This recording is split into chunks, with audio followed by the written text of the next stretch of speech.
In today's video, I'm going to teach you how to add an SPF record in GoDaddy. If you want to improve your domain's email setup and help protect your messages from being marked as spam, adding an SPF record is an important step. SPF, which stands for Sender Policy Framework, is a type of DNS record that tells receiving mail servers which systems are allowed to send email on behalf of your domain. In this walkthrough, I'll show you exactly where to find the setting inside GoDaddy and how to enter the record correctly. To begin, open your GoDaddy account and sign in. Once you're inside your account dashboard, look for your Profile section. Click on Profile, then go to My Products.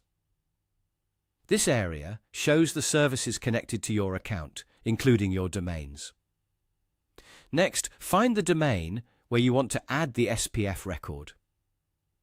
Click Domain to open its management options. From there, select DNS. This will take you to the DNS management page, where you can view and edit the records connected to your domain.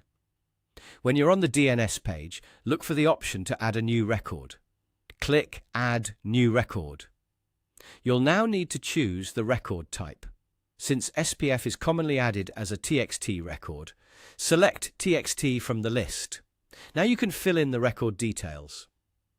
In the name field, enter the host value.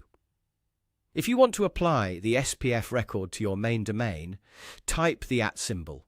This represents the root domain rather than a subdomain.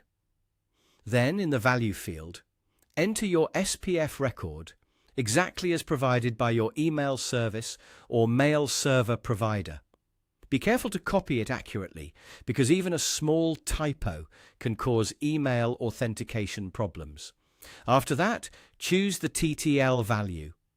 TTL stands for Time to Live, and it controls how long DNS information is cached before it refreshes. In many cases, the default TTL is perfectly fine, so if you're not sure, you can usually leave the suggested value as it is.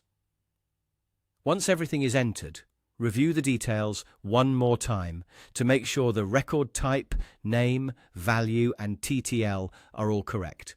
Then, click Save. That's it. You've successfully added an SPF record in GoDaddy. Keep in mind that DNS changes may take some time to propagate, so the update might not be visible immediately. If you're also setting up other email authentication records, make sure they don't conflict with this one. Thanks for watching, and I'll see you in the next video.